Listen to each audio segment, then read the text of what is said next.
What's good? Chris Belmont here. Super happy to start this series with you. You probably clicked on this video wondering what the hell is this?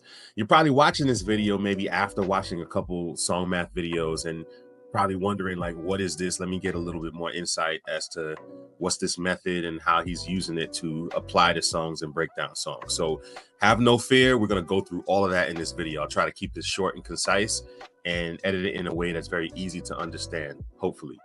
But before we begin, a little bit about myself. My name is Chris Belmont. If you don't know me, I'm a music producer. I've been a music producer for 20 plus years. The reason why I say plus is because, to be honest, I started in my mother's basement and for years honing my craft. But when I officially incorporated my business, that's really when things started taking off for me. I've had the benefit of working with all kinds of artists over the years, 1,000+ artists over the years. I've been a resident of Brooklyn, New York. I've worked with track masters. I've worked with, had a chance to record Beyonce. I had a chance to work with Kelly Rowland and thousands of independent artists over the years.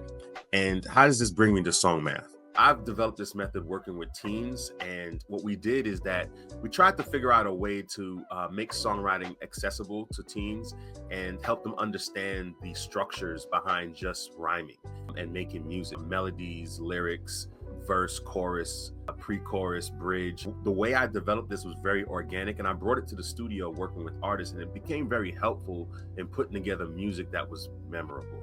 And I want to bring this method to you. I'm excited about bringing this method to you. And I'm excited about breaking down the thousands and millions of songs out there. I may not get to millions, hopefully I do. But the tons of songs that are out there that we can utilize this method to understand what the greatness is behind those songs. And there's some songs why they don't work because the math does not math. Okay. All right, let's get into this. All right, so let's explain exactly what SongMath actually is. All right, let's go through it together. All right, SongMath is a method that breaks down songs into structured patterns, melody and rhythm, using label sequences A, B, C, etc., to reveal why certain songs feel catchy and emotional and impactful. SongMath helps songwriters and producers recognize repeatable formulas in hit songs, making it easier to create music that resonates with listeners. This is very important. There is a formula that does resonate and is proven. The music business has discovered this, and to be honest, a lot of the music business's success comes from repeating formulas that just work. All right. The truth is that people's ears are already tuned to the formula, and I want to teach you that formula. All right, so let's get into a little bit of the brain, right, and the way human beings decipher patterns and why we're so, kind of uniquely geared to just understanding patterns and seeing the world through patterns. All right, so our brains are essentially prediction machines. We constantly anticipate what comes next based on patterns, what we've learned. David Huron, he has a really good book. What he does in the book is that he sort of like breaks open the whole idea of predictive theory and coding theory. David Huron's research is Sweet Anticipation, that's the name of his book, suggests that music is enjoyable because it plays with our expectations, either by fulfilling them or by surprising us in a satisfying way. That's gonna be very important going forward. Songs that follow recognizable patterns like predictable chord progressions, melodies, or lyrical structures tend to be more memorable and relatable, okay? Repetition and familiarity, mere exposure effect. The mere exposure effect states that the more we hear something, the more we tend to like it, even subconsciously. Research shows that repetitive patterns in music, hooks, choruses, schemes make a song stick in our memory and feel familiar even after just one listen. Now, typically you guys may know this by back in the days when we used to listen to the radio. Let me not shit on the radio. The radio is still very, very important. But when we used to only listen to the radio because we didn't have social media, they would play a song over and over again because it was being marketed by the label, and we would tend to not like it in the beginning, certain songs, and then we end up liking it after a while because we just hear it so much. This is an example of the exposure effect. But this also happens within certain structures in music. And that can actually help you a lot when you're creating your own music, because you can utilize this in a very effective way, because it's not just sampling a song, it's also utilizing what the song is doing with chord structures, melody structures, and rhyme patterns. Chunking and memory, how we process patterns. The human brain chunks information into patterns to process it more easily. A study by Dana Douche on music cognition found that we remember songs as structured patterns rather than individual notes or words. This is why common structures like verse, chorus, and bridge work so well. Listeners can anticipate and organize the music subconsciously. All right. Remember what I just told you before. We want to reinvent the wheel sometimes, but to be honest, these things are kind of laid out for you already. The patterns are there already. People are already fine-tuned to the patterns. Listeners are, your fans are. So follow those structures and you'll be able to easily, I wouldn't say easily, but you'll be able to get your message out a lot more effectively. Why hit songs follow formulas? All right. Gestalt psychology suggests that we naturally look for order and structure in what we experience. Popular songs often follow predictable but slightly varied structures like AABA, ABABCDB, etc., making them engaging without being boring. Research on hit records found that they often follow statistically common patterns in chord progressions, lyrical phrasing, and melodic arcs, just like what we're doing with SongMath. Okay, this is where the SongMath is applied. It's structuring all of that stuff. We'll get into all that right now. Rhythm and the brain. All right, the neural entrainment. Your brain literally synchronizes to rhythm patterns in music. This is called neural entrainment, where our neurons fire in sync with beats and tempos. That's some crazy stuff right there. When I was doing the research for SongMath, I didn't even know that. I actually had to like double back a little bit and be like, wow. A study from MIT McGovern Institute for Brain Research found that we have brain regions specifically tuned to recognize musical beats in rhythms, right? And rhythms. If a song has a strong rhythmic pattern, our brains automatically latch onto it, making it feel familiar and enjoyable. All right, guys? This is why the SongMath is so important, because we find the principles and the theory behind why a song is good. You ever wonder why a song is so infectious and you can't really put your finger on it? You just like it and you don't know why you like it? Well, there is science behind why you like it. And understanding that science could be the key to making your songs get on that same level as your favorite records. All right, let's get into it. How do we do this? Like, how do we apply the SongMath? Like, how do we break down songs? What we're going to be doing in this series is breaking down songs that are already released by some of your favorite artists. And we're going to be using this method to figure out why they're so great. And some songs we'll be using the method to figure out why they don't work. Okay. So 3 principles to follow. If a line has 2 out of 3 principles, then it can be categorized as the same type of line. This is what we're going to be doing when we categorize lines as A, B, C, D, E, F, G, or whatever we do. Okay, so let's go about doing this. The cadence, all right? The cadence is the rhythmic flow of sound, so like the patterns of the actual words and how they flow. The melody, the sequence of notes, how the notes flow with each other, that creates a melody. We'll be using that to classify lines, as well as the lyrics themselves, okay?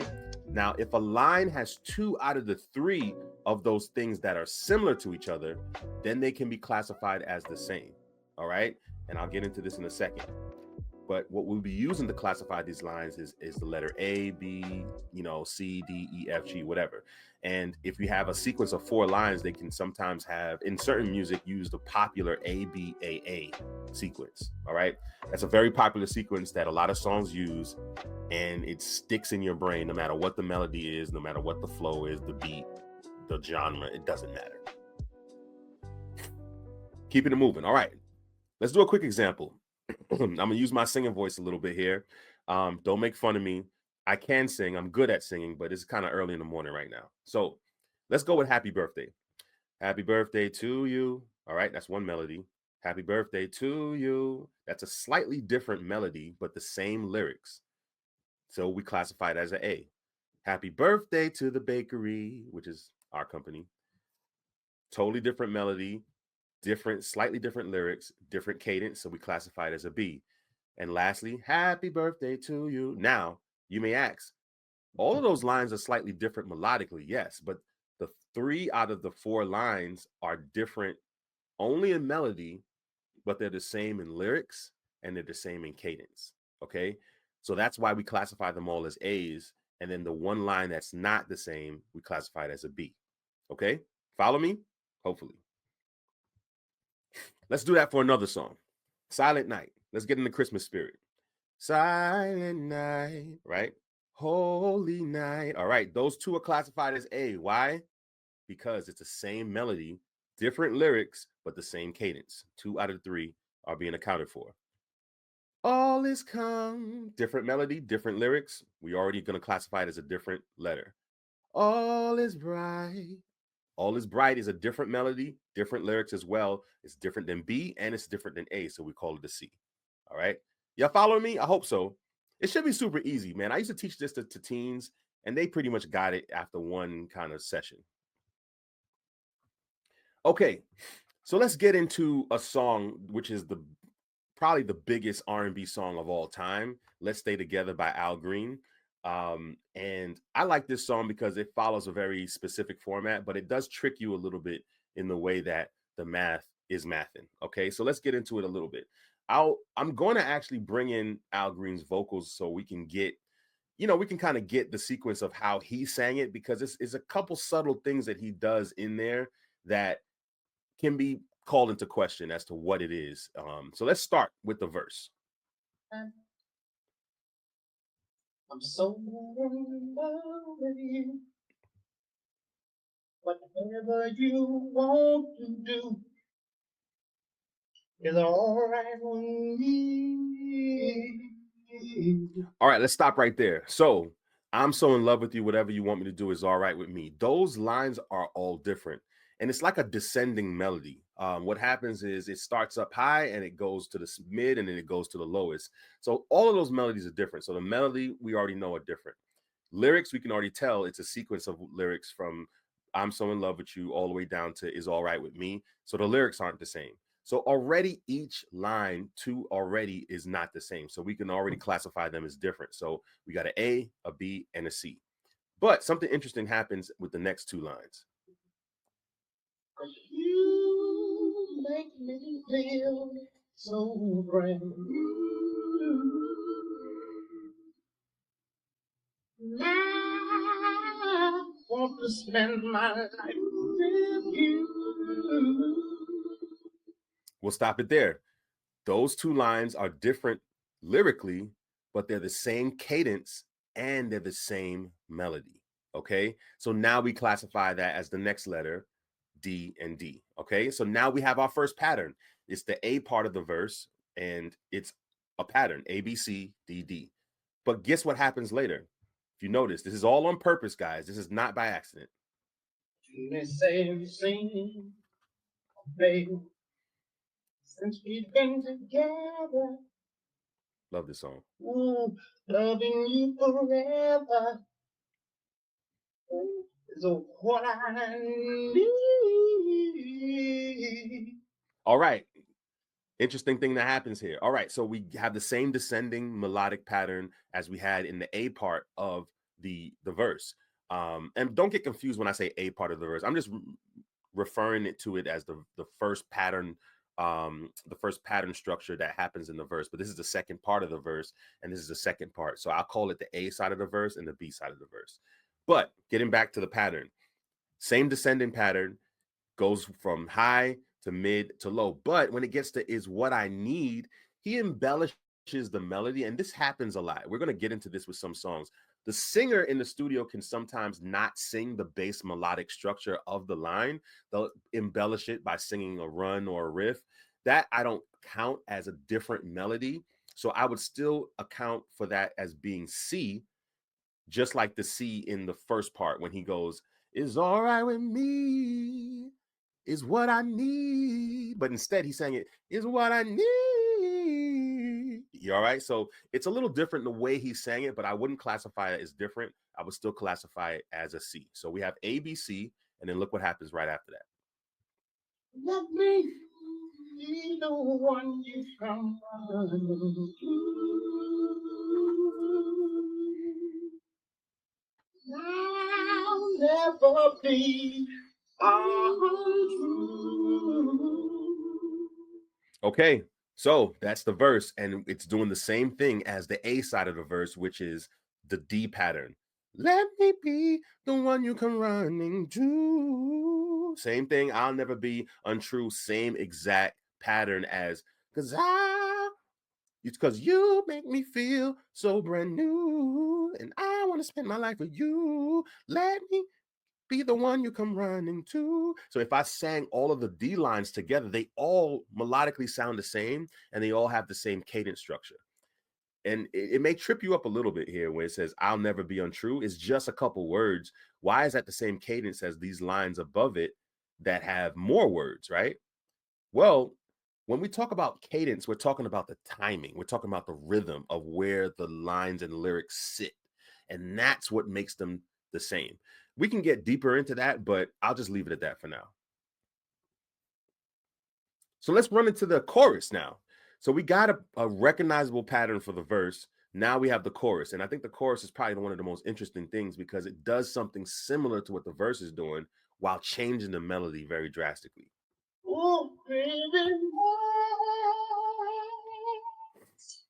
let's stick together. Loving you weather, and the good, the bad, happy, the sad. Let's stop it there. We're probably gonna go back and listen to this too. When he says, "Oh baby, let's stay together," I classify that all as one line, right? Loving you weather, right? Let's stay together, loving you weather. The "Oh baby, let's" is kind of, again, it's an embellishment of the melody. You can tell by the way he's singing it. It's very self-expressive, but it also has the same "let's stay together, loving you weather," same cadence structure, same melody, not same, different melody, a descending melody. This is why I kind of like compare it to what's going on in the verses, because it's descending again, but it's doing a different melody, which is excellent. And then we get into the second half of the chorus. Times are good or bad, happy and sad, and you'll see that he repeats it again. But let's listen to the chorus one more time. Let's stick together. And we're descending. Loving you weather, and the good, bad, happy, sad. We're gonna wait a little bit here, and he's gonna do the same thing again. Ooh, ooh, ooh, yeah. Well, the times are good, bad, happy, sad. All right. So basically that's the end of that. So basically we have an A, B, and then a C, C happening in the chorus. Similar to what went on when we go back to the verses, A, B, C, D, D, right? And then we get A, B, C, C. So it's a slightly different pattern, but the patterns themselves, they repeat each other in a very familiar way because it establishes itself on the A side of the verse and continues a similar pattern structure for the rest of the song. Even though the melodies and the lyrics are different, you've already internalized the pattern, so you're already open to it. Got it? So this is the cool thing about SongMath, and this is the cool thing about getting into this and understanding everything that comes with learning how to apply these to songs. I'm very, very excited about doing this with you guys. I'm excited about going through all of the cool songs that are out there.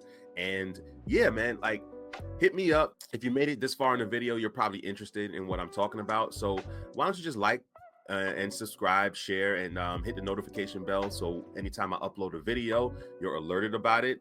And I'm excited to take this journey with you guys. All right. Have a good one. If you're an artist, hit me up in the DM or send a comment below saying that you're interested in learning how to apply this to your own music. I'll gladly set up a one-on-one session with you. All right. Talk to you later.